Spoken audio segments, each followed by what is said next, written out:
नमस्कार मित्रों, मैं डॉक्टर संजय सर वेलकम करते हैं आपका जो है अनअकैडमी यूपीएससी हिंदी चैनल पर। आज की क्लास आपकी महाकाव्य साहित्य और आपकी स्मृति साहित्य, ये दोनों बहुत इंपॉर्टेंट हैं।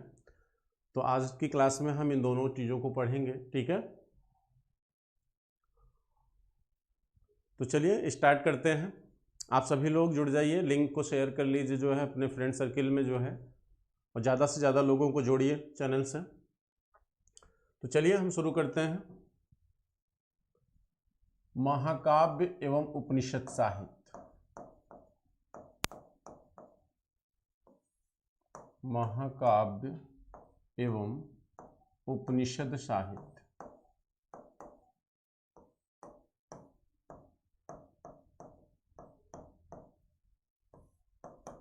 ठीक,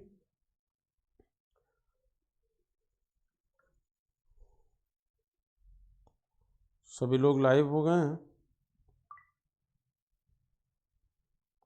चलिए और भी लोगों को जोड़िए फटाफट, जो है जितने भी लोग हैं सब आ जाइए।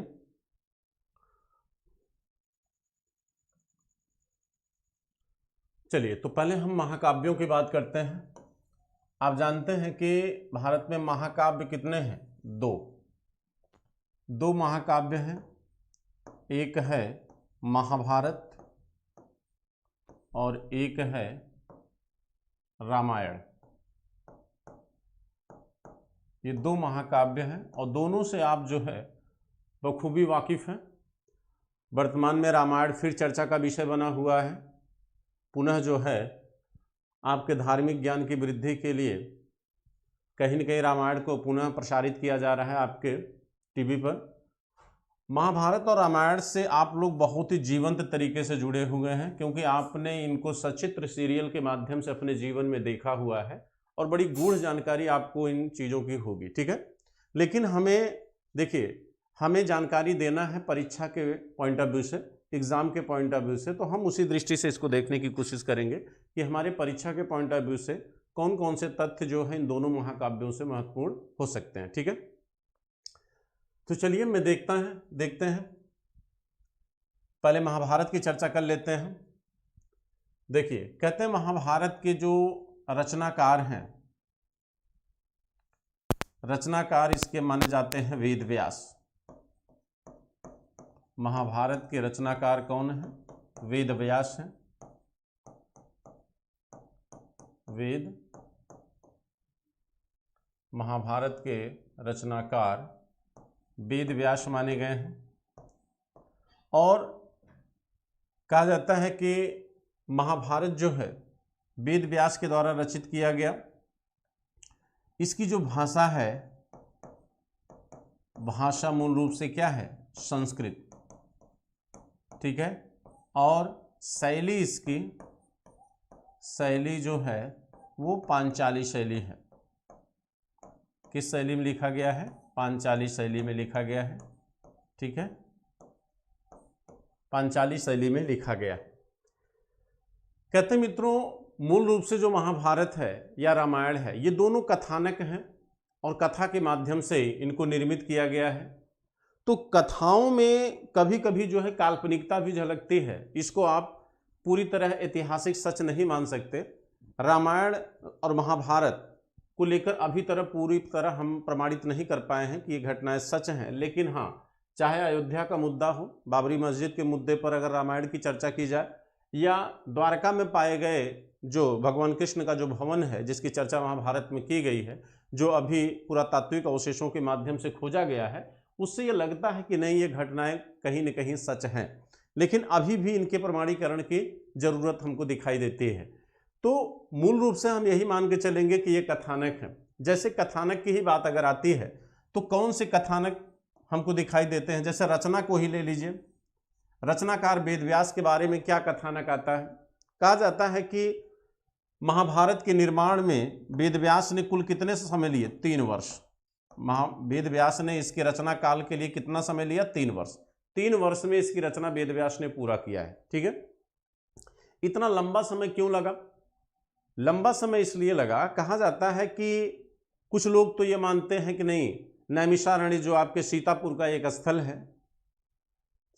सीतापुर में पड़ता है, नैमिषारण्य उत्तर प्रदेश के। या कुछ लोग ये मानते हैं हिमालय की तलहटी क्षेत्र में वेद व्यास ने ध्यानमग्न होकर महाभारत की सारी कथा को पूरी तरह दिमाग में क्या किया, याद कर लिया। ठीक है, महाभारत को, पूरी महाभारत स्टोरी जो आपकी है वह पूरी कहानी वेद व्यास ने अपने मन में याद कर लिया। तो कहा जाता है कि वेद व्यास ने जब महाभारत की कहानी को पूरी तरह याद कर लिया तो उनके सामने प्रश्न ये खड़ा हुआ कि हम आने वाली जनरेशन को इससे परिचित कैसे कराएंगे। तो उनके मन में ये विचार आया कि क्यों ना हम इसको लेखन कार्य के माध्यम से लिपिबद्ध कर दें एक ग्रंथ के रूप में। तो बड़े परेशान हुए। तो कहा जाता है ब्रह्मा जो है अवतरित हुए, और ब्रह्मा जब अवतरित हुए तो उन्होंने, वेद व्यास ने यह प्रश्न रखा कि हमारी कहानी को लिखेगा कौन। ठीक है, तो कहा जाता है कि इसके लिए गणेश को नियुक्त किया गया लिखने के लिए। ठीक है, तो इसके लेखक गणेश माने जाते हैं। लेकिन कहा जाता है कि गणेश ने वेद व्यास के सामने एक प्रश्न रखा कि हम लिखने के लिए तैयार तभी होंगे जब जो है कि आप कहानी जहां से शुरू करेंगे, यानी अगर मैं लिखना स्टार्ट किया तो मैं जब तक पूरी कहानी एंड नहीं कर दूंगा तब तक आप बीच में कहानी को कहीं रोकेंगे नहीं। तो वेद व्यास के सामने एक समस्या उत्पन्न हो गई कि आखिर ऐसा कैसे संभव है, इतनी लंबी स्टोरी हम कैसे जो है एक बार स्टार्ट करेंगे और बिना रुके हम जो है इसको पूरा कर देंगे। तो कहा जाता है वेद व्यास ने गणेश से कहा कि ठीक है, हम आपकी शर्त को स्वीकार करते हैं, बशर्ते जो है आप जो है जब मैं कोई श्लोक कोई छंद आपको बोलूं लिखने के लिए तो आप उस छंद की व्याख्या क्या करेंगे। ठीक, तो कहा जाता है यहां पर आसानी हो गई और एक एक श्लोक महाभारत के वेद व्यास बोलते गए और उस श्लोक को लिखने के बाद जब गणेश उसकी व्याख्या करते थे तब तक एक नया श्लोक वेद व्यास अपने मन में सोच लेते थे। तो इस तरह एक लंबा समय लगा, जिसकी वजह से कहा जाता है कि लगभग 3 वर्षों। ये देखिए, ये कथानक है, अब इसको हम प्रूफ नहीं कर सकते, कोई भी आर्कियोलॉजिकल प्रमाण हमारे पास नहीं है, कोई अन्य लिटरेचर हमारे पास नहीं है कि हम इस कहानी को पूरी तरह सच साबित कर सकें। ठीक है, तो इसलिए कथानक माना जाता है। अब देखिए, कहते महाभारत के कुछ अन्य नाम भी हैं, जैसे पहला नाम इसका क्या है, जय संहिता। जय संहिता, तब इसमें कुल कितने श्लोक थे, 8800 श्लोक थे इसमें, तब इसमें 8800 श्लोक थे। लेकिन बाद में इसे भारत कहा गया और तब इसमें कुल 24,000 श्लोक शामिल हुए। वर्तमान में इसे महाभारत कहा जाता है। तो इसमें इस समय कितने श्लोक हैं, 1 लाख श्लोक हैं। ठीक है, जब इसे भारत कहा गया था तब इसमें केवल भरतवंशियों की कहानी थी, तब इसमें केवल भरतवंशियों की कहानी थी। लेकिन जब महाभारत कहा गया इसे, तब इसका विस्तार बहुत बृहद हो गया। कहा जाता है कि इसमें न्याय व्यवस्था, विधि व्यवस्था, धर्म, अर्थ, काम, मोक्ष, चारों पुरुषार्थों की, आपकी आश्रम व्यवस्था, आपके योगासन व्यवस्था, इन सारे तथ्यों और सारी चीजों का उल्लेख आपके महाभारत में दिखाई देता है। ठीक है, तो इसलिए इसका महाभारत का क्या हुआ, विस्तार हुआ। अब बात आती है इसके तिथि को लेकर कि महाभारत का ड्यूरेशन क्या है। तो मित्रों, इसको लेकर इतिहासकार काफी जो है परेशान हैं, क्योंकि अभी तक महाभारत का कोई एथेंटिक डेट स्वीकार नहीं किया गया है। लेकिन कुछ ऐसे प्रूफ हम आपके सामने रखते हैं जिससे आपको यह लगेगा कि लगभग एक ड्यूरेशन क्लियर हो जाएगा कि महाभारत कब का है। ठीक है, महाभारत कब का है।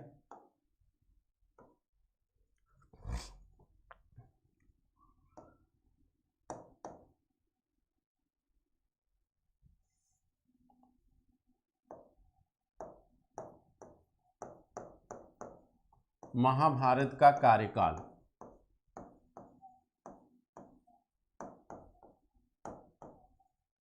देखिए हम पहले ये बता देते हैं कि माना क्या जाता है। माना यह जाता है कि महाभारत जो है 900 बीसी से 800 बीसी, 900 बीसी से 800 बीसी के लगभग इसका निर्माण हुआ है।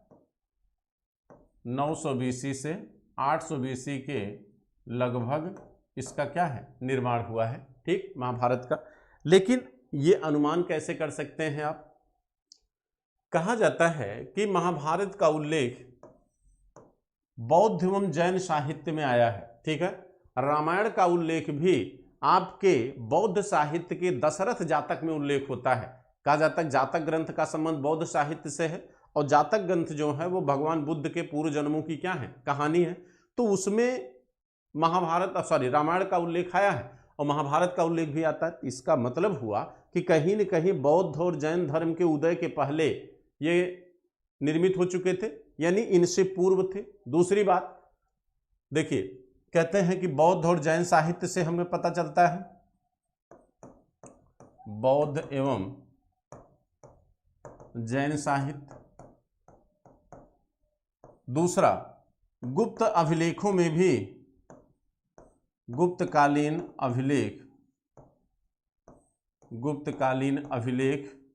में भी महाभारत का उल्लेख आया है। तो इससे भी पता चलता है कि नहीं, ये गुप्त काल के पहले, हालांकि गुप्त काल तो बहुत बाद का है। ठीक है।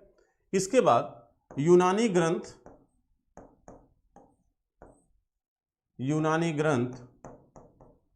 इलियट और ओडिसी, जो होमर की रचनाएं हैं, इलियट और ओडिसी, इलियट एवं ओडिसी, इन दोनों ग्रंथों में भी महाभारत के कथानक को शामिल किया गया है। ये पहली शताब्दी ईसा पूर्व के ग्रंथ हैं यूनान के।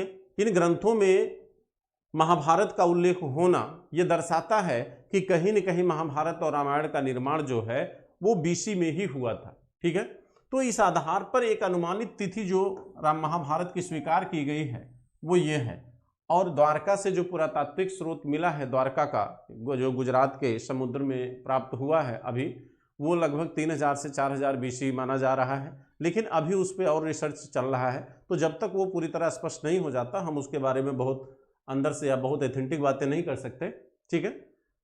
तो ये महाभारत की बात है। अब बात करते हैं कि महाभारत में किन किन तथ्यों का या कैसे, कौन से ऐसे तथ्य हमको प्राप्त होते हैं जो हमारे लिए जरूरी है, कौन से ऐसे सामाजिक विधि विधान का उल्लेख हमको दिखाई देता है। देखिए, महाभारत जो है हमारे किन सांस्कृतिक परंपराओं या नैतिक नियमों का उल्लेख करता है। तो महाभारत में जो है, महाभारत में बहुविवाह की परंपरा दिखाई देती है। बहुविवाह की परंपरा दिखती है। बहुविवाह की परंपरा आप अगर देखिए तो कहा जाता है पांडु राजा के भी 2 पत्नियां थी, माद्री और दूसरी का नाम नहीं याद आ रहा है। ठीक है। एक माद्री थी और एक, सॉरी, आप लोगों को याद होगा जहां तक मुझे पता है कि पांडु की 2 पत्नियां थी, हाँ, कुंती, तो 2 पत्नियां उनकी भी थी। इसके बाद अगर आप देखें तो कहा जाता है द्रौपदी के भी 5 पति थे, यानी एक स्त्री जो है एक से अधिक विवाह की परंपरा का निर्वहन कर रही थी। इसके पहले भी इस तरह की व्यवस्था हमें महाभारत में दिखाई देती है। दूसरा, कहते हैं कि बहुविवाह की परंपरा के साथ साथ विवाह की स्वयंवर परंपरा यानी स्वयंवर प्रथा का प्रमाण भी हमको दिखाई देता है। स्वयंवर प्रथा अगर आपको याद होगा तो कहा जाता है कि द्रौपदी के विवाह के लिए स्वयंवर प्रथा का विवरण दिखाया गया है महाभारत में। और दूसरा, आपको याद होगा तो कहा जाता है विचित्रवीर और चित्रसेन जो सत्यवती के संतान थे, और सत्यवती माँ थी भीष्म की, यानी शांतनु की पत्नी थी सत्यवती, यानी माता गंगा के मरने के बाद जो है सत्यवती से विवाह किया था किसने, शांतनु ने, और उससे विचित्रवीर और चित्रसेन पैदा हुए थे जिनका विवाह काशी नरेश की कन्याओं से भीष्म ने किया था। कहा जाता है कि भीष्म ने जब हस्तिनापुर को आमंत्रित नहीं किया गया इस स्वयंवर में, तो उन्होंने अपमान समझकर इन कन्याओं का क्या किया था, अपहरण किया था स्वयंवर के बीच से। तो स्वयंवर प्रथा से जो अपहरण हुआ ये 2 तथ्यों को बताता है। एक तो ये कि स्वयंवर प्रथा का होना महाभारत में ये दर्शाता है कि स्वयंवर प्रथा यानी स्त्री को वर चुनने का अधिकार था गुणवत्ता के अनुसार। दूसरा, इससे एक दूसरी घटना का उल्लेख होता है कि स्त्रियों का अपहरण करके विवाह करना असुर विवाह का प्रतीक माना गया है। जैसे आप गुप्त काल में जाएंगे तो विवाह के 8 प्रकार बताए गए हैं, ब्रह्म विवाह, देव विवाह, आर्ष विवाह और प्रजापत्य विवाह। ये 4 सामाजिक रूप से मान्य थे। ठीक, इसके बाद जो 4 विवाह थे, गंधर्व विवाह जिसे प्रेम विवाह आप कहते हो, असुर विवाह जहां कन्या को क्रय किया जाता है। इसके बाद राक्षस विवाह, जहां कन्या का अपहरण किया जाता, सॉरी राक्षस विवाह था, कन्या का अपहरण किया जाता। और पैशाच विवाह, जब बेहोश स्त्री या किसी नशीले पदार्थ को खिलाकर जब स्त्री के साथ विवाह किया जाता था तो पैशाच विवाह, यानी इन चारों को सामाजिक रूप से अमान्य माना गया था।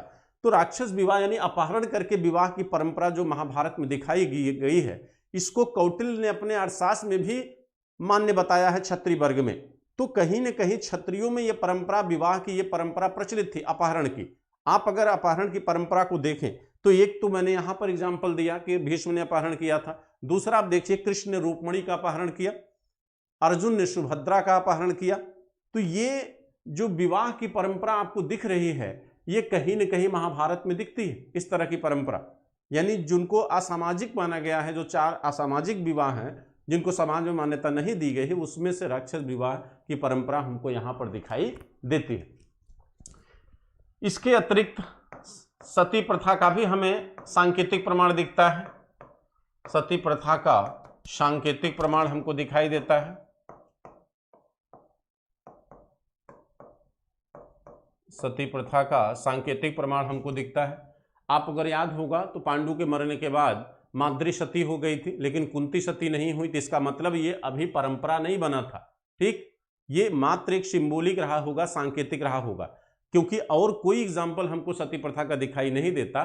तो इसलिए हम इसको सती प्रथा नहीं कह सकते, और कहना भी होगा तो हम सिर्फ क्या कहेंगे, सांकेतिक कहेंगे इसको, ठीक है। इसके अतिरिक्त कहा जाता है कि महाभारत में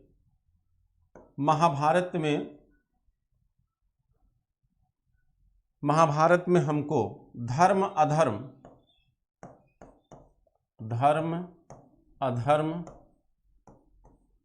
चारों पुरुषार्थ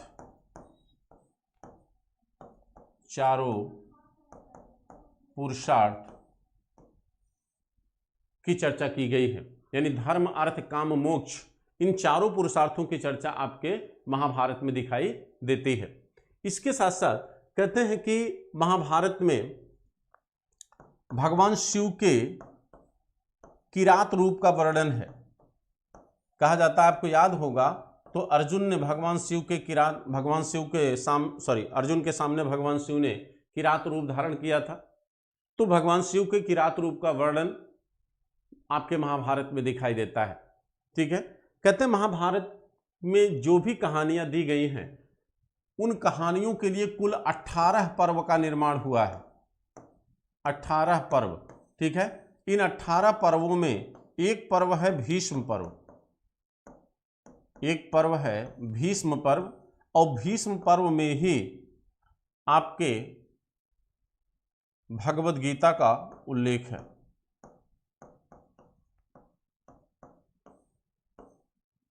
भगवद गीता का उल्लेख आपके भीष्म पर्व में आता है, ठीक है।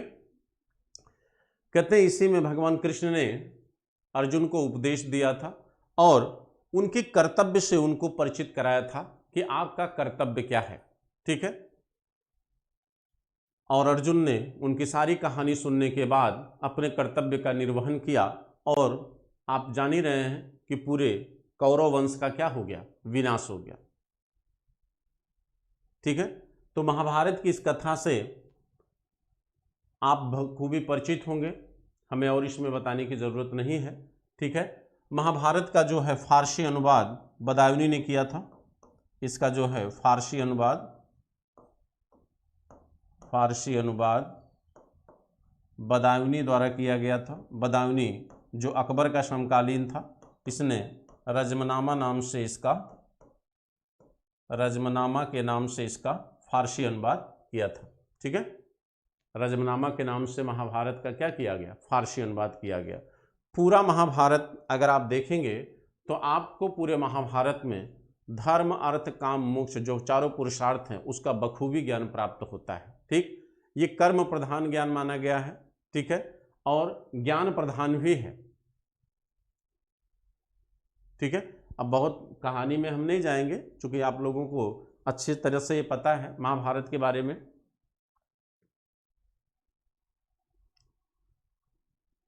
अब बात करते हैं किसके, रामायण की, ठीक है। अब हम किसकी चर्चा करेंगे, रामायण की।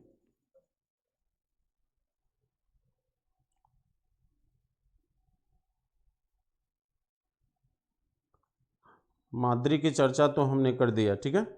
चलिए सभी को गुड इवनिंग हमारी तरफ से।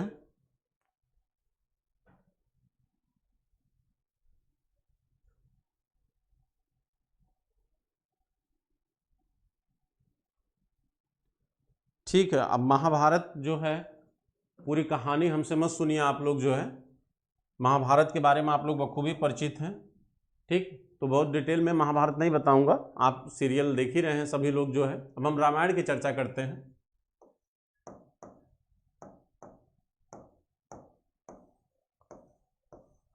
रामायण ये कैसा ग्रंथ है? ये कर्म प्रधान ग्रंथ माना जाता है, कर्म प्रधान ग्रंथ है ये। कहा जाता है कि मर्यादा पुरुषोत्तम के कर्मों का ही इसमें क्या है, उल्लेख है। भगवान राम के कर्मों का ही विवरण आपके इसमें दिया गया है, ठीक। कहते इसमें इनके रचनाकार कौन है? रत्नाकर, रत्नाकर, जिन्हें बाद में क्या कहा गया? वाल्मीकि। बाद में इनको क्या कहा गया? वाल्मीकि। पहले ये डाकू थे, आप जान ही रहे हैं। किस छंद में लिखा गया है? इसे अनुपृष्ठक छंद में लिखा गया है, अनुपृष्ठक छंद में, अनुपृष्ठक छंद में लिखा गया है। इसमें कुल कितने श्लोक हैं? तो इसमें कुल जो है 24,000 श्लोक हैं। कुल श्लोकों की संख्या कितनी है? 24,000, ठीक है। इसमें कुल श्लोकों की संख्या कितनी है? 24,000। इसकी भाषा क्या है? भाषा इसकी संस्कृत है। भाषा इसकी क्या है? संस्कृत है, ठीक। कहते हैं कि रामायण जो है इसे शस्त्र सहस्त्रिका भी कहा गया है, रामायण को। कहते हैं ये कर्म प्रधान ग्रंथ है और भगवान राम के कर्मों का उल्लेख जो है आपके इस रामायण ग्रंथ में किया गया है। इसमें कुल जो है, कहा जाता है कि रामायण में कुल इसे 7 कांड में बांटा गया है। इसको कुल कितने कांड में बांटा गया है? 7 कांड में बांटा गया है। पहला कांड जो है आपका बाल कांड है, फिर अयोध्या कांड है। पहला कांड देखिए, पहला कांड आपका है कौन सा कांड? बाल कांड। नंबर 2 पे आता है आपका अयोध्या कांड। नंबर 2, कांड माने होता है खंड, जैसे किसी ग्रंथ को चैप्टराइज किया जाता है उसी तरह इसको भी किया गया है। इसके बाद तीसरा है आरण्यक कांड, आरण्यक, आरण्यक कांड। चौथा है किष्किंधा कांड, चौथा है किष्किंधा कांड। इसको आप लोग नोट करते चलिए जो है पूरी तरह से। फिर है आपका सुंदरकांड, यहां हो जाएगा नीचे, सुंदरकांड। फिर है आपका युद्धकांड, और फिर है आपका 7वां जो सबसे अंतिम है वो है उत्तरकांड। ये 7 कांड में आपका जो है क्या है? विभाजित है, ठीक।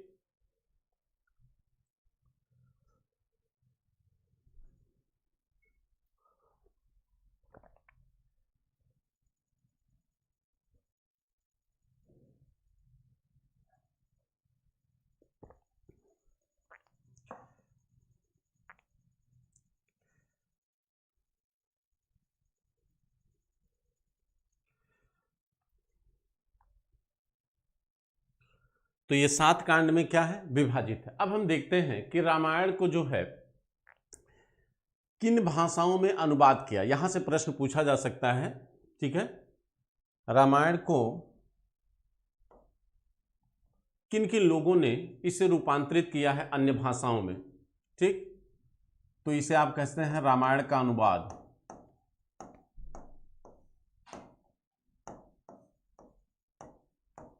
रामायण का अनुवाद। कहते हैं कि इसका अनुवाद कंबन ने बंगला भाषा में किया। बंगला भाषा में इसका अनुवाद किसके द्वारा किया गया? कंबन द्वारा। ठीक, और इसे बंगाल का बाइबिल कहते हैं। इसे क्या कहते हैं? बंगाल का बाइबिल।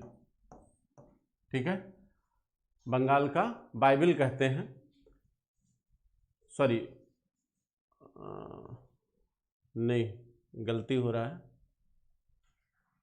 बंगला भाषा में इसका जो अनुवाद है,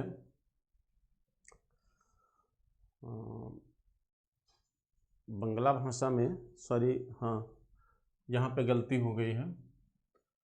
सॉरी, कंबन तो तमिल भाषा में किए थे, ये यहाँ पर कृत्तिवास आएगा।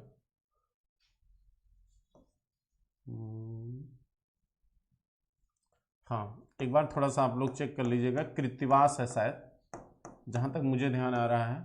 थोड़ा सा कंफ्यूज हूँ।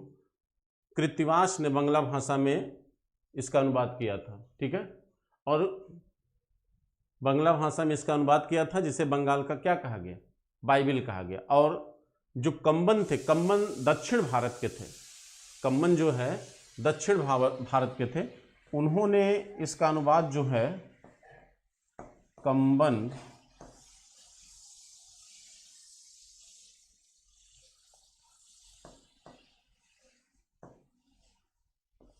कंबन के द्वारा जो अनुवाद किया गया है वो तमिल भाषा में है। ठीक है, थोड़ा सा सिली मिस्टेक हो रही है, आप लोग इसको मिला लीजिएगा। कंबन ने, जहाँ तक मुझे ध्यान आ रहा है, कि इन्होंने तमिल भाषा में किया था, इरावत माला के नाम से इन्होंने तमिल भाषा में किया है।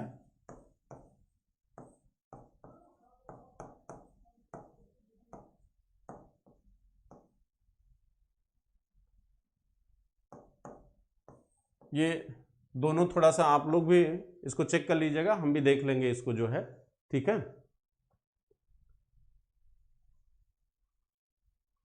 इसके बाद अकबर के काल में इसका अनुवाद जो है बदायूनी के द्वारा किया गया। बदायूनी ने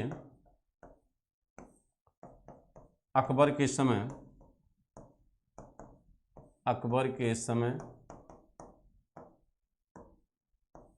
फारसी अनुवाद इसका किया। अकबर के समय इसका फारसी अनुवाद किया गया है। ठीक है, बदायूनी के द्वारा। बदायूनी ने रामायण और महाभारत दोनों का जो है फारसी अनुवाद किया था। ठीक है, इसके बाद रामास्वामी पेरियार ने, जो दक्षिण भारत के, आधुनिक भारत के ये आंदोलनकर्मी थे, रामास्वामी पेरियार, इन्होंने सच्ची रामायण के नाम से एक ग्रंथ लिखा था। रामास्वामी पेरियार,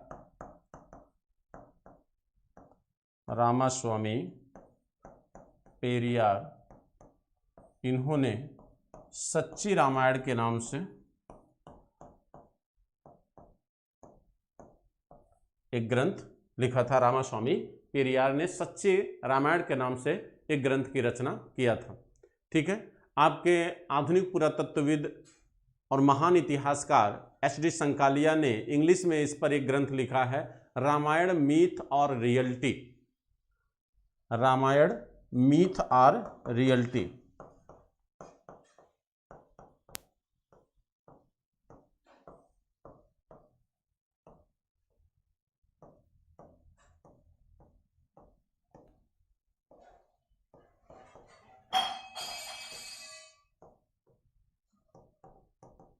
रामायण मीथ और रियलिटी, ये एच.डी. संकालिया का है, जो इस पे लिखा हुआ एक ग्रंथ है।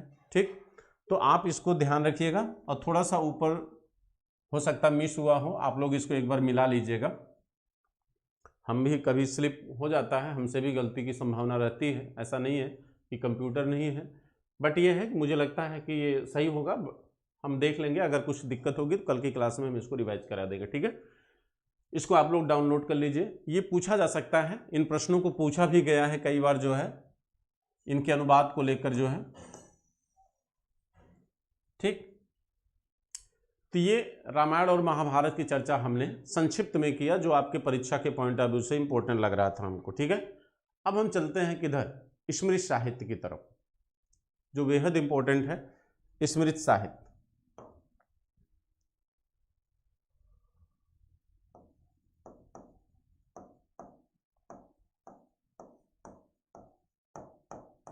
स्मृत साहित्य, देखिए कहते हैं स्मृत साहित्य का विकास धर्मसूत्र से माना गया है। किससे हुआ है? धर्मसूत्र साहित्य से, धर्मसूत्र साहित्य से। और धर्मसूत्र जो है सूत्र साहित्य है।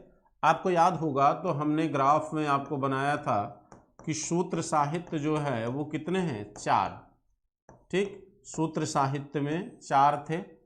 एक था आपका गृह सूत्र, सुलभ सूत्र, स्रोत सूत्र, स्रोत सूत्र, और अगला था आपका धर्म सूत्र, धर्म सूत्र। इसी धर्म सूत्र से आपके स्मृत साहित्य का विकास हुआ है। और धर्म सूत्र जो है, धर्म सूत्र में सामाजिक विधि विधानों का उल्लेख किया गया है। इनका संबंध जो है वो सामाजिक विधि विधान से है, यानी सामाजिक नियमों से है, सामाजिक विधि विधान से है। ठीक है, जो धर्म सूत्र है उसका संबंध किससे है? सामाजिक विधि विधानों से है, यानी समाज में कौन सी परंपरा चलेगी, किसका अनुपालन समाज करेगा, ये सारी बातें हमारे धर्म सूत्र में कही गई थी। और इन्हीं से उद्भूत हुआ है आपका स्मृत साहित्य।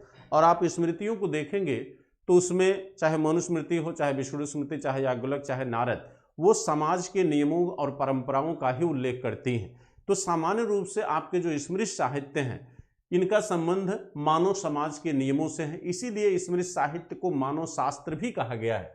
इसीलिए स्मृत साहित्य को हम मानव शास्त्र भी कहते हैं। इसीलिए स्मृत साहित्य को मानव शास्त्र भी कहा जाता है। ठीक है, कहते हैं कि वैसे स्मृतियों का सबसे पहला उल्लेख जो है आश्वलायन गृह सूत्र में आता है।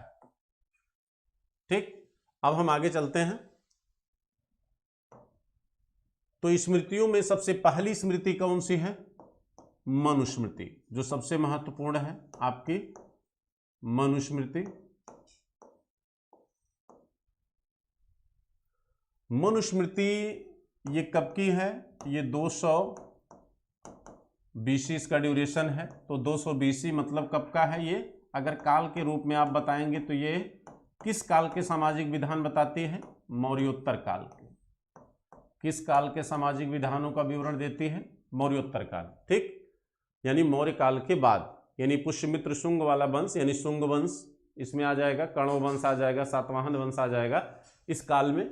यानी मौर्योत्तर काल में कौन कौन से वंश आएंगे? आपका शुंग वंश हो गया, शुंग वंश, वाकाटक वंश, वाकाटक वंश, सातवाहन वंश।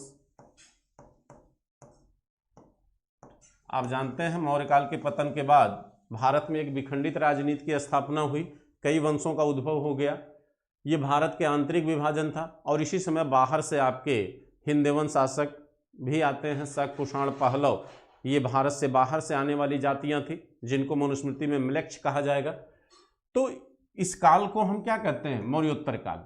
ठीक है, कहते हैं मनुस्मृति मौर्योत्तर काल के सामाजिक विधि विधानों और परंपराओं का उल्लेख करती है। ठीक है, सभी के समझ में आ रहा है कि नहीं?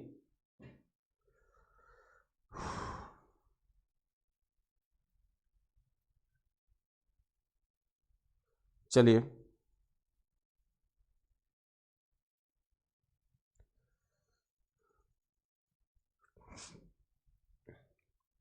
अब देखिए, मनुस्मृति भाषा क्या है इसकी?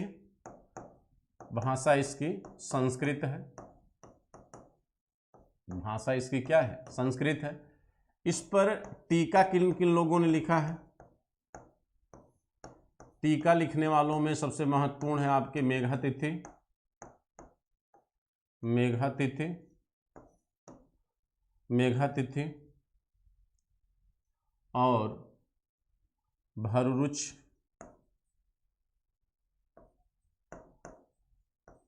मेघातिथि, भररुच, सर्वज्ञ नारायण,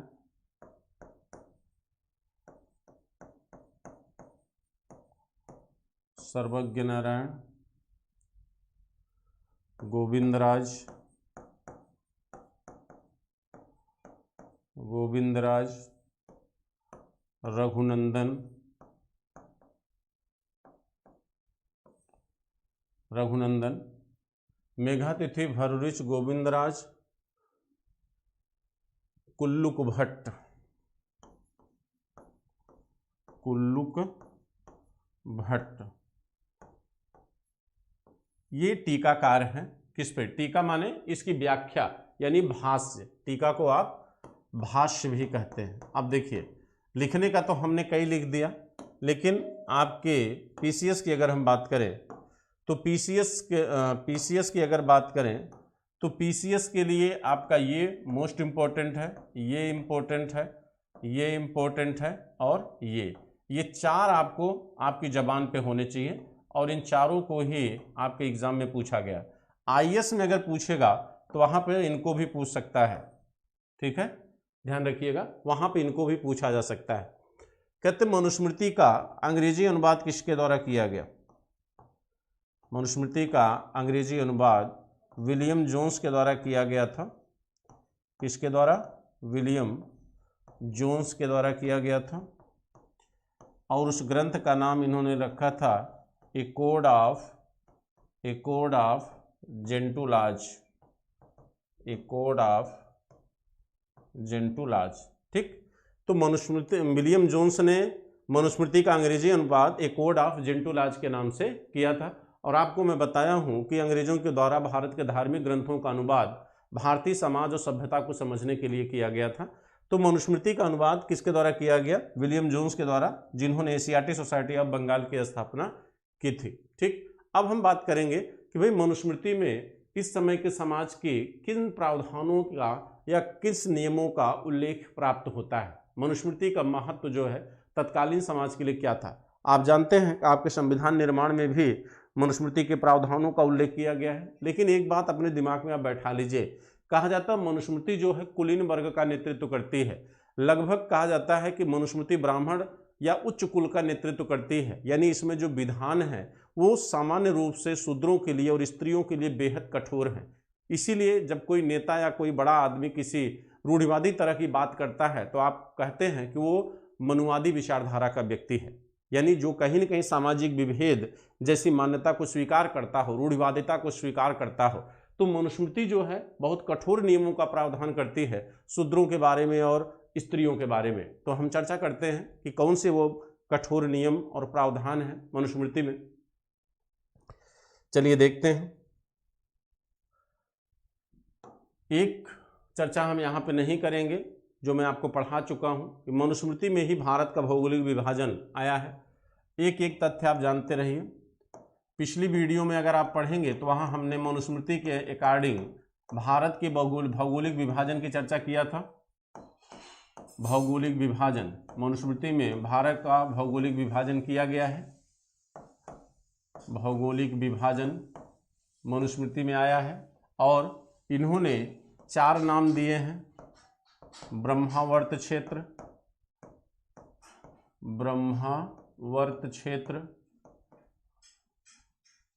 नंबर 2 ब्रह्मर्षि क्षेत्र, ब्रह्मर्षि क्षेत्र, नंबर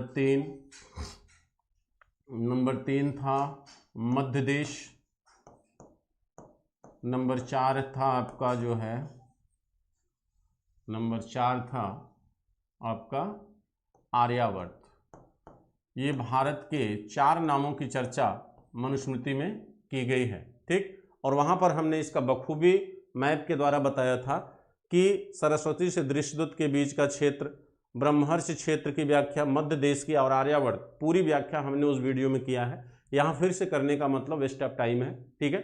जो बच्चे इच्छुक हो पिछली वीडियो जाके आप देख सकते हैं, वहाँ पर इसकी पूरी तरह से चर्चा किया गया है, जिसमें भारत का भौगोलिक संबंध की बात की गई है, इतिहास और भूगोल के संबंध की चर्चा की गई है, वहां पर इसकी चर्चा हम किए हुए। ठीक है, अब हम इसके अतिरिक्त देखते हैं कि मनुस्मृति में अन्य कौन से प्रावधानों का उल्लेख है। देखिए, पहले तो हम स्त्रियों के संदर्भ में देखेंगे कि स्त्री के संदर्भ में मनुस्मृति ने कौन कौन से प्रावधान किए हैं।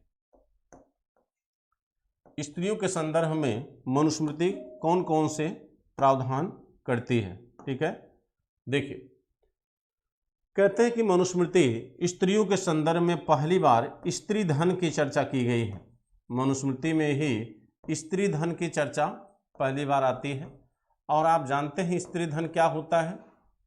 कहते हैं कि ऋग्वैदिक काल में, यानी ऋग्वेद में, पानी ग्लास, ऋग्वेद में मित्रों जब स्त्री का विवाह होता था तो विवाह के समय माता पिता के द्वारा जो उपहार स्त्री को दिया जाता था, ऋग्वैदिक काल में उसे बहतु कहा गया है। क्या कहा गया है? बहतु कहा गया है। ठीक, लेकिन कहते हैं कि उसी चीज को, यानी उसी बहतु को स्त्री धन कहा गया है मनुस्मृति में।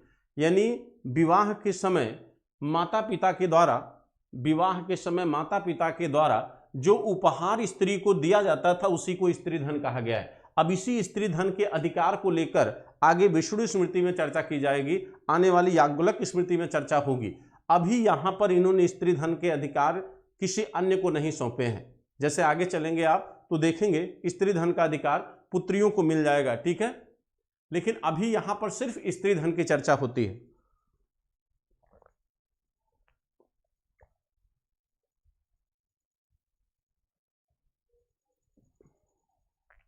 अभी यहां पे सिर्फ जो है स्त्री धन की चर्चा हो रही। ठीक है, इसके बाद इन्होंने स्त्रियों के विवाह, अब ध्यान दीजिएगा, इन्होंने स्त्रियों के विवाह की उम्र 8 वर्ष तय किया। ठीक, ध्यान दीजिए, अगर आप स्त्री के विवाह की उम्र 8 वर्ष तय कर रहे हो, यानी रजोस्वाला होने से पूर्व स्त्री का विवाह अगर 8 वर्ष में हो रहा तो यह बाल विवाह हुआ कि नहीं हुआ? देखिए मित्रों, ध्यान दीजिए, चीजों को समझिए, केवल बस आप दिमाग में केवल समझिए, रटने की कोशिश मत करिए। देखिए, यह बाल विवाह हुआ। अब बाल विवाह अगर होगा तो विधवा की समस्या होगी। इसमें कहा गया है कि स्त्री 8 वर्ष की होनी चाहिए और पुरुष जो है 24 वर्ष से अधिक का हो सकता है। यानी अगर बुजुर्ग पुरुष से बालिका का विवाह आप करोगे तो विधवा की समस्या उत्पन्न होगी। लेकिन मनुस्मृति जो है विधवा को पुनर्विवाह की अनुमति नहीं देती। विधवा को पुनर्विवाह की अनुमति नहीं दी गई है। विधवा को पुनर्विवाह की अनुमति नहीं देती है। विधवा को पुनर्विवाह की अनुमति नहीं। ठीक, अब आप सोचिए, अगर विधवा को पुनर्विवाह की अनुमति नहीं देती है, मनुस्मृति क्या कहती है? मनुस्मृति कहती है कि स्त्री को, जो स्त्री विधवा हो चुकी है, उससे मन में भी पर पुरुष का विचार नहीं करना चाहिए। अब आप सोचिए मित्रों, इतना कठोरतम निर्णय है ये कि यानी वह स्त्री जो अपनी युवावस्था में, भाई अगर कोई स्त्री 20 साल में विधवा हो गई या 30 साल में विधवा हो गई तो उस स्त्री को आप कह रहे हो कि वह मन में भी पर पुरुष का विचार न लाए। यानी मन पे भी नियंत्रण करने का प्रयास, यानी शरीर पे नियंत्रण करो तो बात समझ में आती है, मन पे भी नियंत्रण करने की बात मनुस्मृति में की गई है कि कोई स्त्री अगर विधवा हो गई है तो वो मन में भी परपुरुष का विचार नहीं ला सकती। और सुनिए, कहते हैं विधवा के लिए इतने कठोरतम नियम मनुस्मृति में निर्धारित किए गए हैं कि ऐसी स्थिति से बेहतर था कि आप उसे मौत की सजा दे देते। मनुस्मृति में कहा गया है कि यदि स्त्री विधवा हो चुकी है तो वह सूर्य उगने से पूर्व ही घर के बाहर जा सकती है। यानी सूर्य उगने के बाद आप घर के बाहर नहीं जा सकते। आप अशुभ हैं समाज के लिए, आप किसी के आगे नहीं पढ़ सकते। अगर आप विधवा हैं तो सर पे बाल नहीं होना चाहिए ताकि आकर्षण न पैदा हो। तन पे सफेद वस्त्र होना चाहिए। आपको जमीन की चटाई पे सोना है। आपको इतना पौष्टिक भोजन न दिया जाए कि आपके शरीर में कामुकता का जन्म हो। आपका घर जो है मकान के एक कोने में होगा। आप रात में ही मंदिर जा सकती हैं। अब आप सोचिए कि आपके हिंदुस्तान की आधी आबादी के लिए अगर मनुस्मृति के इन प्रावधानों को मान लिया जाता, आप धर्म की बात करते हैं, आपका मनुस्मृति भी तो धार्मिक ग्रंथ है, मनुस्मृति भी यजुर्वेद की मैत्रायणी संहिता के धर्म सूत्र से विकसित हुई है। ये जो है आपकी मनुस्मृति जो है, ये यजुर्वेद की, मैं बहुत डिटेल में नहीं जाना चाहता था, ये यजुर्वेद की मैत्रायणी संहिता, यजुर्वेद की मैत्रायणी संहिता के धर्म सूत्र से विकसित हुई है। अब आप मित्रों समझिए कि कहीं न कहीं ये मनुस्मृति भी तो आपके वेदों का ही अंग है और आप वेदों को अपना धार्मिक ग्रंथ मानते हो। तो अगर हिंदुस्तान की आधी आबादी मनुस्मृति के नियमों का नियम अनुपालन करती, तो आधी आबादी तो आपकी पूरी तरह से क्या होती, अविकसित होती। इसीलिए जब आप पूरी तरह से शिक्षित हुए, तार्किक हुए, तो आपने नियमों को रूढ़िवादिता से जोड़ दिया। आपने कहा नहीं, ये नियम तो रूढ़िवादी है। तो जब इस तरह की बात स्त्रियों के संदर्भ में कोई करता है, तो आप कहते हो कि नहीं, ये तो रूढ़िवादिता है, ये मनुवादी विचारधारा का व्यक्ति है। तो स्त्रियों के संदर्भ में कठोर नियमों का प्रावधान मनुस्मृति में दिखाई देता है। ठीक है, अब देखिए, कहते हैं इसमें विवाह के 4 उद्देश्य बताए गए हैं। विवाह के 4 उद्देश्य मनुस्मृति कौन कौन से बताती है, उसको भी सुन लीजिए आप लोग। आप भी विवाह करेंगे या किए होंगे, 7 वचन आपको याद तो नहीं रहते हैं, लेकिन मनुस्मृति में विवाह के क्या उद्देश्य बताए गए हैं। मनुस्मृति में विवाह के मित्रों 4 उद्देश्य बताए गए हैं। इसमें कहा गया है कि विवाह का जो उद्देश्य है वो है वंश वृद्धि करना, वो है धार्मिक कार्यों को पूरा करना, वो है काम इच्छा की पूर्ति, वो है पितृ ऋण से उऋण होना। इसमें कहा गया है कि विवाह के उद्देश्य क्या है मनुस्मृति में। मनुस्मृति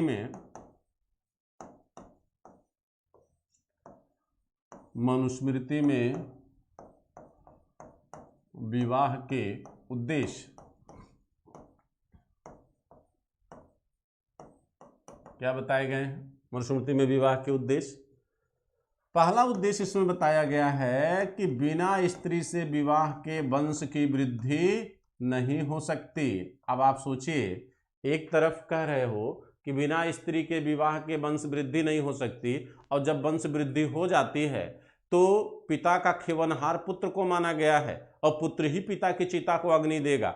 यानी कहीं न कहीं पितृसत्तात्मक समाज का नेतृत्व आप कर रहे हो, लेकिन वह समाज निर्मित किससे हो रहा है, स्त्रियों से हो रहा है। तो उसको भी तो सामाजिक महत्व मिलना चाहिए कि नहीं चाहिए।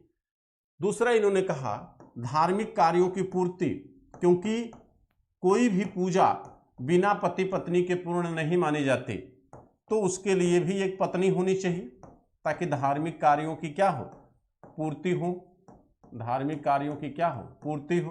तीसरा काम इच्छा की पूर्ति, काम इच्छा की पूर्ति यानी सहवास जो आप करते हो, प्रजनन क्रिया, काम इच्छा की पूर्ति के लिए आप इस विवाह कर रहे हो। ठीक। चौथा पितृ ऋण से उऋण होना, यानी संतान उत्पन्न करके आप अपने पिता के कर्ज से क्या हो जाए, मुक्त हो जाए। यानी आपको पैदा करके आपके पिता ने जो आप पर एक कर्ज लादा है, आप भी एक पितृ को यानी एक पुत्र को जन्म देकर आप भी क्या हो गए, उससे उऋण हुए, जिसको क्या कहा जाता है, पितृ ऋण कहा जाता है। अब इस तरह की संकल्पनाएं आपके मनुस्मृति में दिखाई देती हैं। ठीक। मनुस्मृति में ये सारे जो उल्लेख हैं ये स्त्रियों के संदर्भ में या विवाहों के संदर्भ में देखे जाते हैं। ठीक है। मनुस्मृति में ये कहा गया है कि मनुस्मृति कहती है, अब देखिए आगे, मनुस्मृति कहती है कि ब्राह्मण जो है, जो ब्राह्मण है, ब्राह्मण 4 विवाह कर सकता है। क्षत्रिय जो है कितने विवाह कर सकता है, 3 विवाह कर सकता है। वैश्य कितने विवाह कर सकता है, 2 विवाह कर सकता है। शूद्रों के विवाह की चर्चा नहीं की गई है। इससे लगता है कि बहुविवाह का समर्थन आपकी मनुस्मृति भी करती है। भाई एक पुरुष अगर एक से अधिक विवाह कर रहा है तो इसे क्या कहा जाएगा, बहुविवाह। इसे क्या कहा जाएगा, बहुविवाह कहा जाएगा। ठीक है। तो मनुस्मृति में ये संकल्पना हमको दिखाई देती है। अब बात करते हैं कि मनुस्मृति सती प्रथा के संदर्भ में क्या करती है, तो सती प्रथा का समर्थन करती है, विधवा विवाह का विरोध करती है। ठीक। ध्यान रखिएगा, सती प्रथा का मनुस्मृति क्या करती है? समर्थन करती है। ठीक। अच्छा, दूसरी चीज, मनुस्मृति में जो इस समय बाह्य आक्रमण हुआ हिंदुस्तान पर, जैसे आपके हिंदेवन आए, जिनको आप शक कुषाण पहलव कहते हैं, हिंदेवन शासक, शक हो गए, कुषाण हो गए, कंबोज हो गए, ये जो जातियां हिंदुस्तान में बाहर से आई, हूण हो गए, ये विदेशी आक्रमणकारी थे। ठीक। भाई बैक्ट्रियन शासक थे, पहलव शासक थे, शक थे, कुषाण थे, कंबोजी थे। ठीक। और आपके हूण शासक थे। अब समस्या ये थी कि हिंदुस्तान के एक भूभाग को जीतकर भारत पर अधिकार कर चुके थे। अब आपके अपने धार्मिक ग्रंथों का जरा लचीलापन देख लीजिए। वैसे तो देखने में बड़े रूढ़िवादी लगते हैं, महिलाओं पर ही इनका पूरा वर्चस्व दिखाई देता है, लेकिन कहते हैं कि जब इन विदेशियों ने हिंदुस्तान को जीत लिया तो मित्रों इनके सामने बड़ा कष्ट, माने बड़ी समस्या ये खड़ी हो गई कि भाई भारतीय संस्कृति में इनको किस वर्ग में रखा जाए, शूद्र में रखें, वैश्य में रखें, कि क्षत्रिय में रखें, कि ब्राह्मण में रखें। तो इतने चालाक थे ये लोग कि भाई शूद्र में रख नहीं सकते थे, क्योंकि हो सकता उनको बुरा लग जाता, अब वो विजेता थे, इनकी गर्दन भी काटते। तो वैश्य में नहीं रख सकते क्योंकि वो उत्पादन प्रक्रिया का वर्ग है। ये हिंदुस्तान को जीते थे, युद्ध करके जीते थे, क्षत्रियत्व गुण का प्रदर्शन किए थे, तो रखना तो इनको क्षत्रिय वर्ग में ही था। लेकिन इनके लिए उन्होंने एक नया वर्ग बनाया मनुस्मृति ने, और इनको व्रात्य कहा। व्रात्य माने निम्नकुल का क्षत्रिय। ये कौन सी बात हुई? यानी कहने का मतलब यह है कि जब अपने गर्दन पर पड़ी तो गर्दन झुका लिए आप। यहां पर आपने कोई अपनी उस तरह की पहचान नहीं दिखाई रेडिकल, तो इनको व्रात्य कहता है मनुस्मृति, निम्न कुल का क्षत्रिय। ठीक। अच्छा, किसानों के संदर्भ में क्या बात किया है? किसानों के संदर्भ में कहा गया है कि कर की दर जो है वो 1/4 से 1/12 के बीच होनी चाहिए। तो ये अच्छी बात है।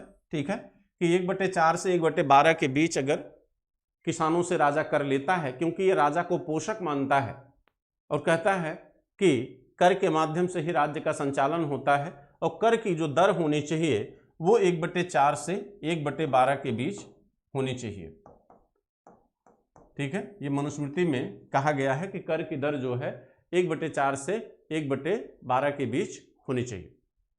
ठीक, ये सारी बातें मनुस्मृति में आती हैं, जितनी बातें हमने जितनी चर्चा आपसे किया। ठीक, ये सारी बातें आपके मनुस्मृति में आई। अब आगे चलते हैं, अगली आती है आपकी विष्णु स्मृति। हम मुख्य मुख्य स्मृतियों की चर्चा कर ले रहे हैं। अगली है आपकी विष्णु स्मृति।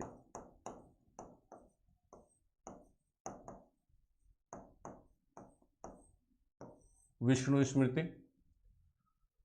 देखिए स्मृतियों का जो कालक्रम है, स्मृतियों का जो कालक्रम है आपको ध्यान में होना चाहिए। पहले मनुस्मृति है, फिर विष्णु स्मृति है, याज्ञवल्क्य स्मृति है, फिर आपकी नारद स्मृति है, फिर बृहस्पति स्मृति है, फिर पराशर है, कात्यायन है, देवल है। ये स्मृतियों के नाम हैं। ठीक, विष्णु स्मृति जो है ये भी आपकी कब की है? मौर्योत्तर काल की।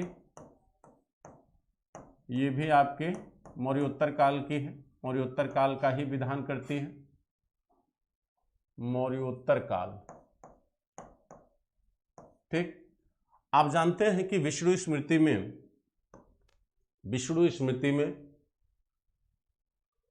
कहते हैं कि विष्णु स्मृति में कावेरी नदी के उत्तर के भाग को कावेरी नदी से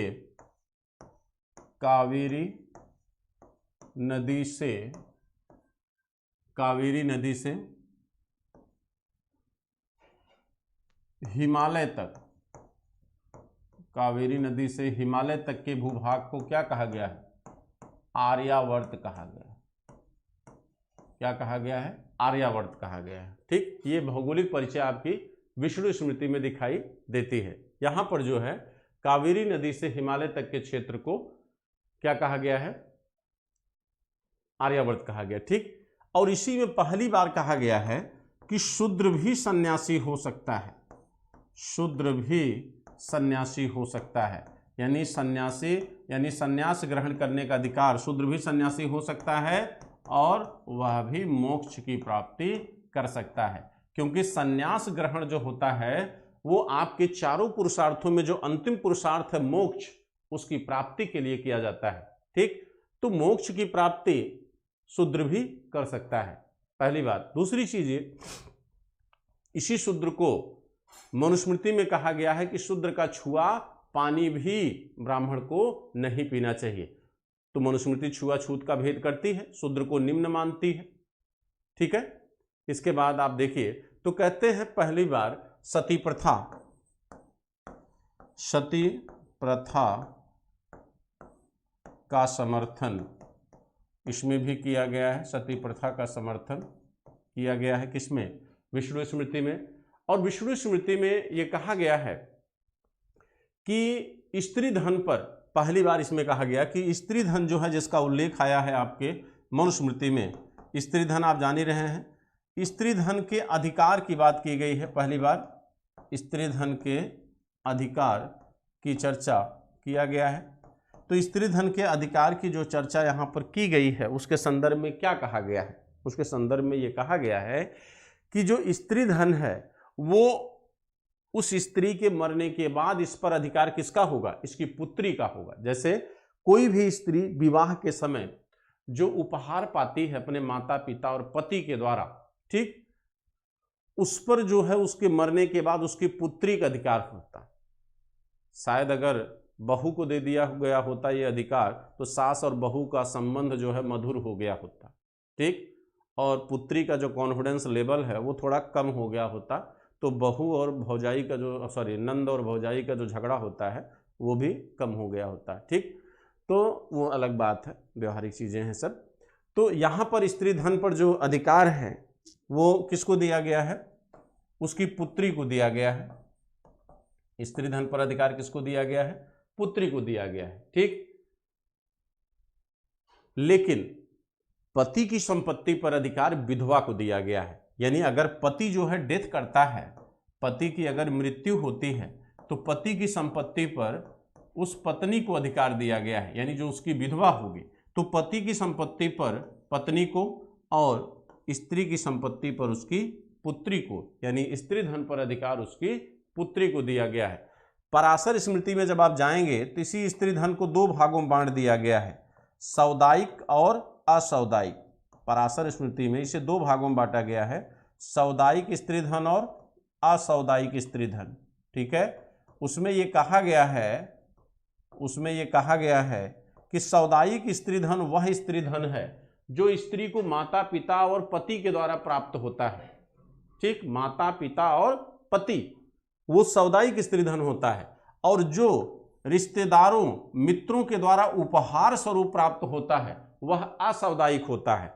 तो असौदायिक स्त्री धन जो है ये ट्रांसफरेबल नहीं है, इसे आप ट्रांसफर नहीं कर सकते। जैसे आज की डेट में कोई गिफ्ट जब किसी को देता है और वह उसका मित्र अगर मांगे तो कहता है ना कि नहीं यार ये गिफ्टेड है, आपको मैं ये नहीं दे सकता। तो जो असौदायिक स्त्री धन है ये ट्रांसफरेबल नहीं है, ये किसी को ट्रांसफर नहीं होता था, लेकिन जो सौदायिक है ये ट्रांसफरेबल था। ठीक है, अब हम बात करेंगे किसकी? याज्ञवल्क्य की स्मृति की। ठीक है, जो काफी महत्वपूर्ण स्मृति है याज्ञवल्क्य की स्मृति।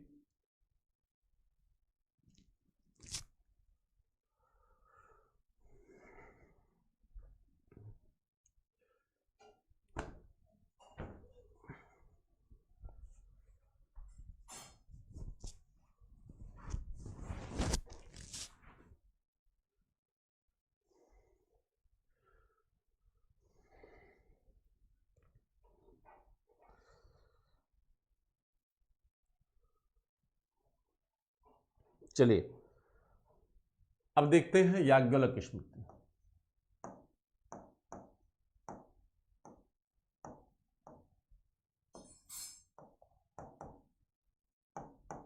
इसका जो ड्यूरेशन है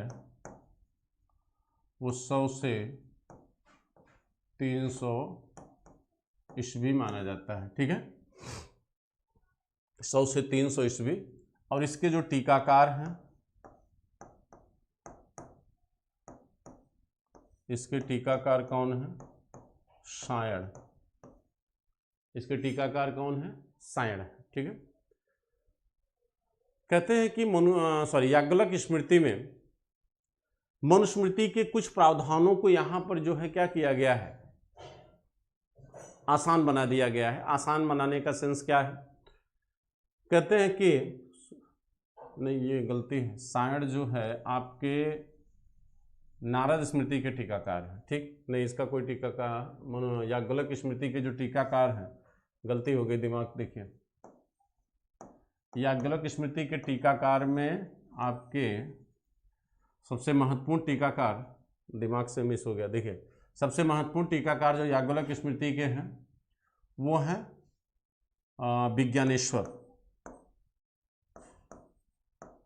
विज्ञानेश्वर। इन्होंने टीका लिखी थी याज्ञवल्क स्मृति पर, और जो इनकी टीका है वो मिताक्षरा के नाम से फेमस है। मिताक्षरा नामक ग्रंथ इन्होंने लिखा था, जिसमें संपत्ति के उत्तराधिकार के संदर्भ में बातें की गई हैं, ठीक है। मिताक्षरा ग्रंथ जो है ये 11वीं-12वीं सदी में लिखा गया है, और इस पे जो है संपत्ति के उत्तराधिकार के संदर्भ में बात की गई है, पिता और पुत्र के संपत्ति के विषय में। इसके बाद जो है, इसके बाद आपके आते हैं विश्वरूप, और फिर अपरार्क। अपरार्क हैं आपके शिलाहार वंश के राजा थे, ये शिलाहार वंश के राजा, शिलाहार वंश के राजा थे ये, ठीक है, शिलाहार वंश के राजा थे, ठीक। तो ये 3 टीकाकार हैं किसके, याज्ञवल्क स्मृति के, ठीक। अब देखते हैं याज्ञवल्क स्मृति में किन प्रावधानों की चर्चा की गई है, इनको आप नोट कर लीजिए, ये भी इंपॉर्टेंट है, बहुत पूछा जाता है, ठीक। सायण जो है नारद स्मृति के हैं, ध्यान रखिएगा, मिस हो गया था, यहाँ पर आप इनको नोट करिए। अब देखिए, कहते हैं कि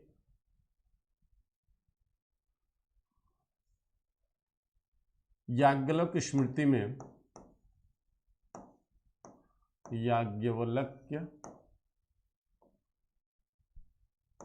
स्मृति में किन किन प्रावधानों का उल्लेख आता है याज्ञवल्क स्मृति में। सबसे पहली बात, इसमें स्त्री के विवाह की उम्र, स्त्री के विवाह की उम्र कितना कर दिया गया, 13 वर्ष, यानी थोड़ा सा इन्होंने रियायत बरता, और इन्होंने कहा कि अब जो है रजोस्वाला के बाद स्त्री का विवाह होगा, ठीक, यानी उससे पूर्व नहीं, मनुस्मृति में उससे पूर्व प्रावधान किए गए थे, इन्होंने कहा नहीं, रजस्वाला के बाद ही स्त्रियों का विवाह होना चाहिए, ठीक है। इन्होंने क्या किया कि दासों के लिए नियमों को उदार बनाया है, ठीक है, इसीलिए इसको उदारवादी स्मृति मानी जाती है। दासों के लिए उदार नियमों का प्रावधान किया, यानी सरल किया। मनुस्मृति कितना कठोर नियमों का प्रावधान नहीं किया, दासों के लिए उदार नियमों का प्रावधान इन्होंने किया। इसके अतिरिक्त याज्ञवल्क स्मृति में मुद्राओं के लिए नाणक शब्द का उपयोग हुआ है। मुद्राओं के लिए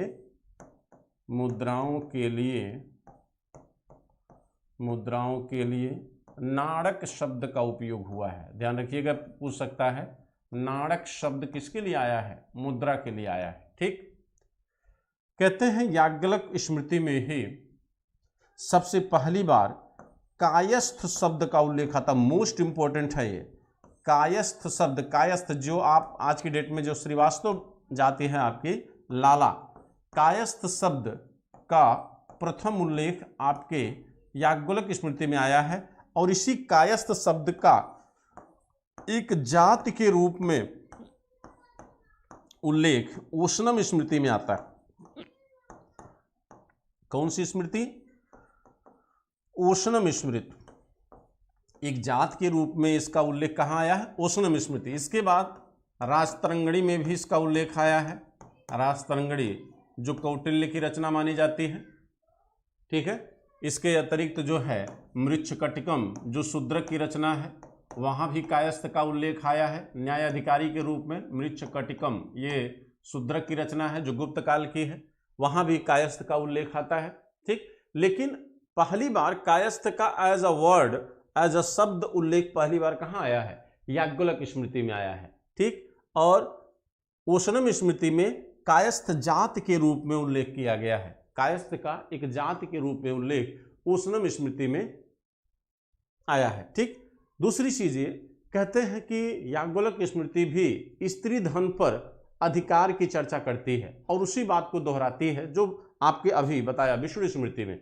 इन्होंने भी स्त्री धन पर जो है पुत्रियों को अधिकार दिया है और कहते हैं कि पुत्रहीन पिता की संपत्ति, पुत्रहीन पिता की संपत्ति भी उसकी किसकी होगी? जैसे पति अगर मर जाता है और पुत्र अगर नहीं है तो उसकी संपत्ति उसकी विधवा यानी उसकी पत्नी की होगी। ठीक, लेकिन अगर पुत्र जिंदा है तो उस संपत्ति का वारिस कौन होगा? पुत्र होगा, यानी पिता का उत्तराधिकारी पुत्र होगा। यदि पुत्र नहीं है तब उसका अधिकारी कौन होगा? उसकी विधवा यानी पत्नी होगी। ठीक है, दूसरी चीज ये कहा जाता है कि इन्होंने विधवा विवाह का समर्थन किया। याज्ञवल्क्य स्मृति ने विधवा विवाह का क्या कर दिया? समर्थन कर दिया। ठीक, हालांकि मनुस्मृति ने इसकी अनुमति नहीं दी, लेकिन इन्होंने इसका क्या किया? समर्थन किया। विधवा से उत्पन्न जो संतान होती है उसे क्या कहा गया? पुनर्वश। विधवा से उत्पन्न जो संतान होती है उसे पुनर्वश कहा जाता है और ऐसी विधवा जो दोबारा विवाह कर ले उसे पुनर्भू कहा गया है। ठीक है, तो दोबारा वह स्त्री जो विधवा हो और दोबारा विवाह करे उसे क्या कहा गया है? पुनर्भू कहा गया है और उससे जो संतान उत्पन्न होगी उसे पुनर्वश कहा गया है। ठीक, इन्होंने एक चीज गलत किया याज्ञवल्क्य स्मृति ने। याज्ञवल्क्य स्मृति में जो गलती हुई वह गलती यह है कि इन्होंने स्त्रियों के उपनयन संस्कार को प्रतिबंधित कर दिया। इन्होंने क्या किया कि स्त्रियों के उपनयन संस्कार, स्त्रियों के उपनयन संस्कार पर प्रतिबंध लगा दिया। स्त्रियों के उपनयन संस्कार पर प्रतिबंध लगा दिया। ठीक है, तो स्त्रियों के उपनयन संस्कार पर इन्होंने क्या किया? प्रतिबंध लगा दिया, यानी स्त्री शिक्षा अब क्या हो गई? प्रतिबंधित हो गई।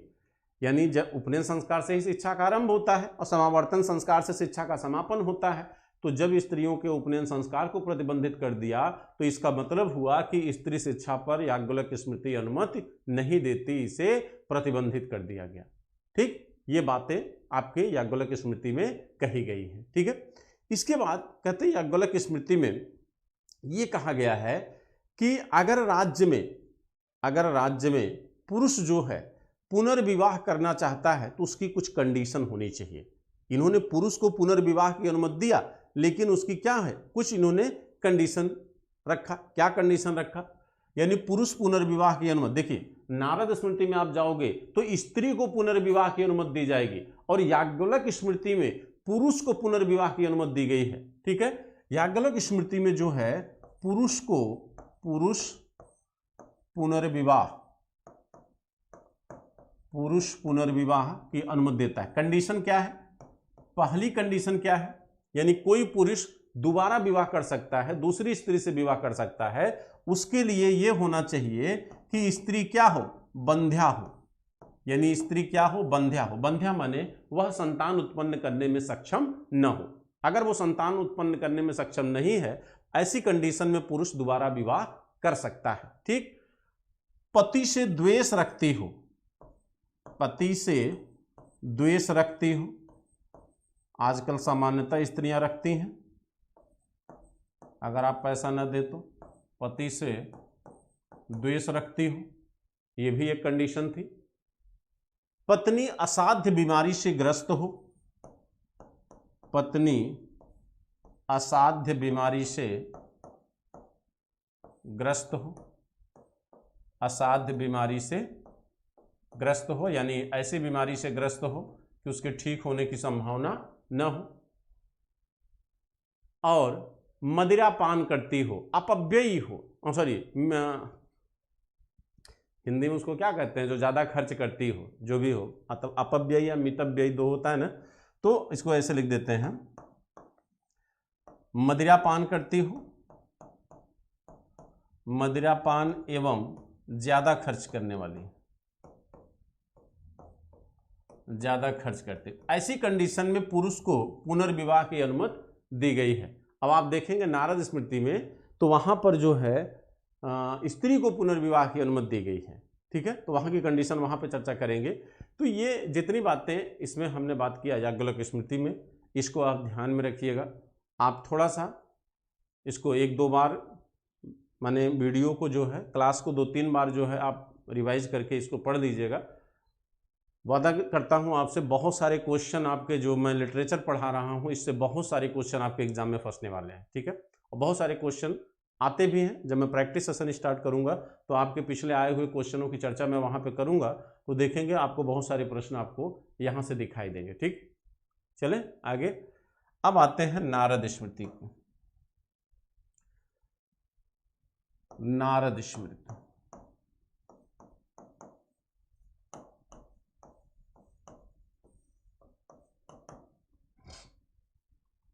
नारद स्मृति, नारद स्मृति ये गुप्त काल की मानी जाती है। कब की मानी गई मित्रों? गुप्त काल की। नारद स्मृति कब की है? ये गुप्त काल की मानी जाती है। ठीक है, इसके जो अनुवादक हैं, जो जिन्होंने इस पर भाष्य लिखा,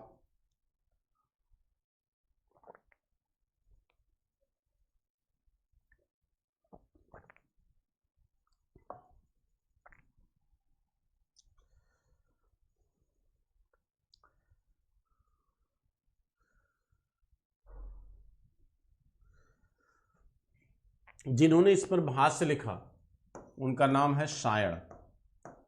शायण ने इस पर भाष्य लिखा था।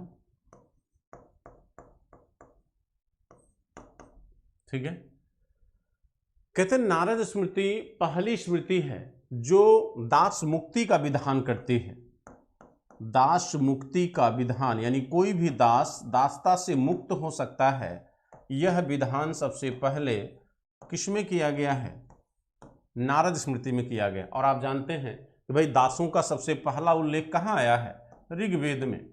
दासों का सबसे पहला उल्लेख ऋग्वेद में, फिर कौटिल्य के अर्थशास्त्र में 9 प्रकार के दासों का उल्लेख है। कितने प्रकार के? 9 प्रकार के दासों का उल्लेख। मनुस्मृति में 7 प्रकार के दासों का उल्लेख आता है, और आपके नारद स्मृति में 15 प्रकार के दासों का उल्लेख हुआ है। तो यहां पर कुल कितने प्रकार के दासों का उल्लेख है? कुल 15 प्रकार के दासों का उल्लेख आपके नारद स्मृति में हुआ है। ठीक है, नारद स्मृति पहली बात तो दास मुक्ति का विधान करती है। इसके बाद नारद स्मृति में यह कहा गया है कि यदि कोई पुरुष अगर मृत हो जाता है, अगर डेथ कर जाता है, तो राज्य का यह दायित्व है कि वह उसकी संपत्ति को अधिग्रहित कर ले और उस विधवा का भरण पोषण करे। इसी को स्मार्त धर्म कहा गया है। इसी को क्या कहा गया? स्मार्त धर्म। ठीक, आप इसे सनातन धर्म भी कह सकते हैं। आप इसे सनातन धर्म भी कह सकते हैं। यानी नारद स्मृति में कहा गया है कि यदि कोई पुरुष डेथ करता है या मृत्यु होती है उसकी, तो राज्य का यह कर्तव्य है कि वह उस व्यक्ति की संपत्ति को अधिग्रहित कर ले, लेकिन बदले में वह उस विधवा के भरण पोषण की पूरी व्यवस्था करे। इसी को नारद स्मृति में स्मार्त धर्म कहा गया है। ठीक है, कहते हैं नारद स्मृति में एक तो स्मार्त धर्म का उल्लेख होता है। ठीक, साथ साथ इसमें यह भी कहा गया है कि यदि अकाल की स्थिति हो, यदि पत्नी व्याधिग्रस्त हो, या कोई ऐसी प्राकृतिक आपदा आ जाए, महामारी, ऐसी कंडीशन में पुरुष जो है स्त्री के स्त्री धन का उपयोग कर सकता है जिसकी भरपाई उसे नहीं करनी होगी। ठीक, यानी वह पुरुष अपने पत्नी के धन का उपयोग या खर्च कर सकता है, ऐसा उल्लेख आपके नारद स्मृति में किया गया है। ठीक, दूसरा, स्त्री को भी पुनर्विवाह की अनुमति देती है, यानी स्त्री पुनर्विवाह कर सकती है। यह नारद स्मृति में उल्लेख हुआ है, पुनर्विवाह की अनुमति देती है, लेकिन इसके लिए क्या कंडीशन है? पति क्या हो गया हो? सन्यासी हो गया हो, ये घर द्वार छोड़ के चले गए हो, सन्यासी हो गए हो, तो ऐसी कंडीशन में पत्नी दूसरा विवाह कर सकती है। पति क्या हो, नपुंसक हो, यानी वह संतान उत्पन्न करने में सक्षम न हो, नपुंसक हो, ऐसी स्थिति में भी स्त्री दोबारा विवाह कर सकती है। ठीक। इसके अतिरिक्त पति की क्या हो गई हो, मृत्यु हो गई हो, यदि पति की डेथ हो गई हो तो ये तो नेचुरल कंडीशन है, और या तो पति पतित हो गया हो, पतित माने निम्न कर्म करता हो जिससे समाज में उसकी स्थिति क्या हो गई हो, गिर गई हो। ठीक, पतित हो चुका हो, ऐसी कंडीशन में स्त्री दोबारा विवाह कर सकती है। ठीक। इसके साथ साथ स्त्रियों के लिए नियोग प्रथा की अनुमति प्रदान करती है नारद स्मृति। नियोग प्रथा की अनुमति नारद स्मृति में दी गई है। तो नियोग प्रथा की अनुमति नारद स्मृति में दिया गया है, और इसमें कहा गया कि नियोग प्रथा होती क्या है। नियोग प्रथा का मतलब होता है कि यदि कोई दंपति यानी पति पत्नी संतान उत्पन्न करने में सक्षम नहीं है, तो ऐसी स्त्री को संतान उत्पन्न करने के लिए यह स्मृति यह अधिकार देती है, अनुमति देती है कि वह अपने खून से, अपने पति के ब्लड रिलेशन से, यानी अपने देवर से या किसी अन्य पारिवारिक सदस्य से वह संतान उत्पन्न कर सकती है। इसी को नियोग प्रथा कहा गया है। तो कहते हैं कि स्त्रियों को सामाजिक सम्मान प्रदान करने का प्रावधान हमको नारद स्मृति में दिखता है, क्योंकि किसी भी स्त्री को अगर संतान नहीं होती थी तो तत्कालीन समाज में उसे हेय दृष्टि से देखा जाता था, और वर्तमान समाज में भी कहीं न कहीं हमें यह व्यवस्था दिखाई देती है। हम कितने भी लिटरेट हैं, कितने भी पढ़े लिखे हैं, लेकिन अभी जो हमारी मानसिकता है वह कहीं न कहीं पुरातनवादी है। हम अपनी विचारधारा को पूरी तरह बदल नहीं सके हैं। ठीक है। इसके साथ साथ कहते हैं कि स्वर्ण मुद्रा के लिए, स्वर्ण मुद्रा के लिए, स्वर्ण मुद्रा के लिए दिनार शब्द का उपयोग हुआ है। कौन सा शब्द, दिनार शब्द का उपयोग नारद स्मृति में आता है। ठीक है, नारद स्मृति में दिनार शब्द का उल्लेख आया है। तो इस तरह आपकी जितनी भी महत्वपूर्ण स्मृतियां थी उनकी चर्चा हमने कर दिया है। एक स्मृति देवल स्मृति है, उसको आप लोग इसलिए ध्यान रखिएगा क्योंकि वह स्मृति एक ऐसी स्मृति है जो ऐसे श्लोकों नियमों का प्रावधान करती है कि ऐसे हिंदू जो मुसलमान धर्म को स्वीकार कर लिए थे उन्हें पुनः हिंदू धर्म में रूपांतरण करने की विधि का उल्लेख देवल स्मृति में आता है, और देवल स्मृति जो है पूर्व मध्यकाल की है। ठीक है। और बाकी पराशर बृहस्पति जो कात्यायन स्मृतियां हैं उनका इतना महत्व आपके लिए नहीं है। ठीक है, फिर कभी और डिटेल से चर्चा की जाएगी। तो आज की क्लास को यहाँ पे मैं रोकता हूँ। ठीक है, और मुझे उम्मीद है आप लोगों को क्लास अच्छी लगती होगी, और अगर लगती है तो कम से कम और लोगों को जोड़ने की कोशिश करिए। आपके लिए अगर पसीना बहा रहा हूँ, मेहनत कर रहा हूँ आपके एग्ज़ाम के लिए, तो आपका भी कुछ कर्तव्य, कुछ दायित्व तो बनता है मित्रों। कम से कम इसको शेयर करिए, आपके मोबाइल में जो ग्रुप हो उन लोगों से भी जोड़िए, अन्य लोगों तक पहुँचाइए। इस लॉकडाउन में कम से कम और लोग भी जुड़ सकें। ठीक है, थैंक यू, जय हिंद, शुभ रात्रि।